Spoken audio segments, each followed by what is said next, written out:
So, symptoms, extremely restricted eating or intensive or excessive exercises.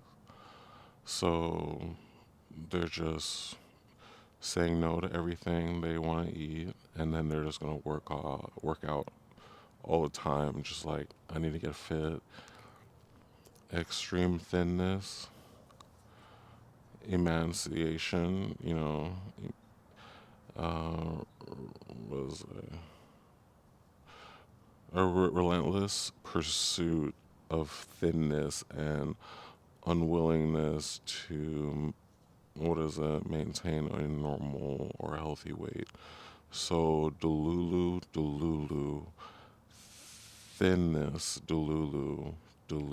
So it's really okay. I'm sorry. Intense fear of gaining